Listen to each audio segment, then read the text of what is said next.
बिस्मिल्लाहिर्रहमानिर्रहीम। अस्सलाम वालेकुम व्यूअर्स, मैं मुश्ताक खरल। इल्म व आगाही के सफ़र में हम चाह रहे हैं कि आपके लिए ऐसी छोटी छोटी वीडियोस तैयार करें जिसमें ऐसे तलबात को फ़ायदा हो सके जो घर बैठे कुछ इल्म हासिल करना चाहते हैं। बाज़ माली वजूहात की बुनियाद पर या और भी कोई वजूहात हो सकती है जिनकी बुनियाद पर वो तालीमी इदारों में नहीं जा सकते, तो उनका कुछ ना कुछ फ़ायदा हो सके। तो इसमें मेरी कोशिश है कि M A English, M A Urdu, M A international relation, MSc maths communication और LLB के छोटे छोटे लेक्चर्स तैयार किए जा सकें। इसमें हम एम ए उर्दू के पेपर में हम प्रोज़ का पेपर जो असालिब नसर के पेपर है उसको मुकम्मल कर चुके हैं। इसके बाद हम तनकीद के पेपर पे कुछ लेक्चर्स तैयार कर रहे हैं।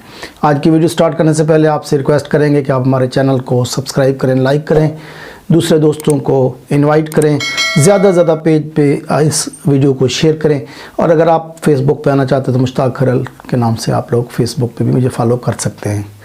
तो इससे पहले हम लोगों ने जमालियाती या तासुराती तनकीद पे बात की थी। आज हम बात करने जा रहे हैं रोमानवी तनकीद पे। तनकीद का बुनियादी जो तस्वुर है वो हमारे यहाँ पहले तो वो क्लियर नहीं है। बाज़ लोग इसको समझते हैं कि शायद खामियां निकालने को तनकीद कहते हैं या किसी भी फ़न पारे में से उसकी जो गलतियां हैं उनकी निशानदही को शायद हम लोग तनकीद कहते हैं। हालांकि ऐसा नहीं है। तनकीद का मादा निकला है नक़द से। नक़द का मतलब होता है कि फ़ौरी अदायगी, चाहे वो उसको आप मस्बा अंदाज में करते हैं या उसको थोड़ा सा लाइट से एक एतराज़ के अंदाज में बात करते हैं, तो उसको हम लोग तनकीद कहते हैं। कोई भी चीज़ आप देते हैं, आप कोई ड्रामा देखते हैं, सुनते हैं या कोई शायरी पढ़ते हैं, तो उस पर फ़ौरी जो रद्द अमल ज़ाहिर करते हैं, आप वाह वाह कर देते हैं या हाय हाय कर देते हैं या कोई ऐसी बात कह देते हैं कि इसमें इस चीज़ की थोड़ी बहुत कमी रह गई, तो इस पूरे जो प्रोसेस है इसको हम लोग तनकीद कहते हैं। को तख्लीक के बाद जो है वो तनकीद का तस्वर पैदा होता है कि जब कोई चीज़ तख्लीक हो जाती है तो उस पर होने वाली जो बहस है उसको हम लोग तनकीद कहते हैं।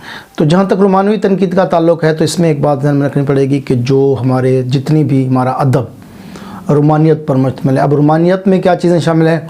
ऐसे वो तमाम मामलात जिनका ताल्लुक़ हमारे दिल से, हमारी फीलिंग से है, क्योंकि रोमानियत बिसात खुद एक क्लासिक तहरीक जो थी उसके रद्द अमल के तौर पर आई थी। अगर मुख्तसरन हम बात करें तो उसमें जो 5 बड़े नुकात थे क्लासिक में उनको उन्होंने रद्द किया।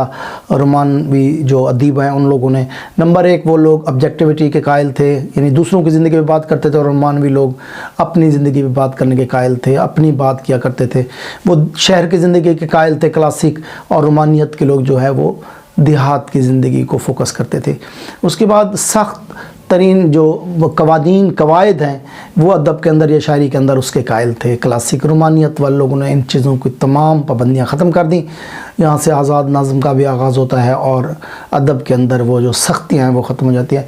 मुश्किल ज़बान के कायल थे जो क्लासिक लोग थे। रोमानियत के लोगों ने इसको ज़बान की आसानी फराहम कर दी और उन्होंने कहा कि आसान तरीन ज़बान के साथ भी एक खूबसूरत अदब तख्लीक हो सकता है। तो बुनियादी तौर पर इन जो रोमानियत और क्लासिक के लोग इनमें जो ज़्यादा फ़र्क वो यही था।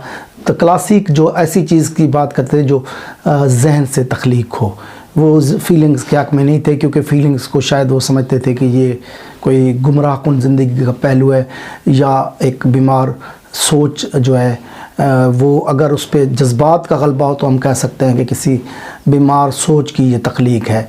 तो वो लोग जज्बात की ज़्यादा परवाह नहीं करते थे, लेकिन रोमानियत के लोगों ने थाट्स की बजाय फीलिंग्स पे तरजीह दी। तो ऐसा तमाम अदब जो इमोशंस, फीलिंग्स पे तख्लीक हुआ हो उसको हम लोग रोमानवी अदब कहते हैं। और उस पे होने वाली जो बहस है किसी भी फ़न पारे की, उन खसूसियात के ज़िक्र करना जिसके अंदर हम लोग जज्बाती पहलुओं का जायज़ा लेते हैं। इसमें हम लोग एक बात का ख़ास ख्याल रखेंगे कि रोमानवी अदब खालिसतन इंसानी ज़िंदगी को महसूस करने के लिए होता है। इसमें हम लोग जो उसके इमरानी पहलू हैं या उसके जो मार्क्सी पहलू हैं, मकसदियत के जो पहलू हैं, उनको हम लोग नज़रअंदाज करते हैं। इसमें कुछ हद तक कह सकते हैं कि रोमानियत जमालियात के साथ ज़रूर टच करती है, लेकिन इमरानियात के बिल्कुल इसको हम लोग अपोजिट कह सकते हैं, क्योंकि इमरानियत के अंदर मकसदियत होता है और जमालियत के अंदर رومانیت کے اندر جو ہے وہ مقصدیت کا پہلو نہیں ہوتا، بلکہ اس میں خالصتاً جذبات کی دنیا اور اس میں جو عشق اور محبت کی جتنی داستانیں تخلیق ہوئی ہیں، یا عشق اور محبت پہ جتنے بھی شاہکار تخلیق ہوئے ہیں، شاعری تخلیق ہوئے، وہ ساری رومانوی تخلیق ہے، اور اس پہ ہونے والی جتنی بھی بحث ہے، جتنا بھی اس کے اوپر ناقدین نے لکھا ہے، اس کو ہم لوگ رومانوی تنقید کہیں گے۔ تو یہ ہمارا آج کا ٹاپک ہے۔ امید ہے ہمیں آپ کو ہمارا یہ لیکچر پسند آئے گا۔ اس سلسلے میں ہم لوگ جاری رکھیں گے۔ آپ ہمارے چینل کو سبسکرائب کریں گے تو آپ کو اس سے منسلک جو دوسری ویڈیوز ہیں وہ بھی ضرور ملیں گے۔ اپنا اور ارد گرد کے دوستوں کا بہت خیال رکھیے۔ والسلام۔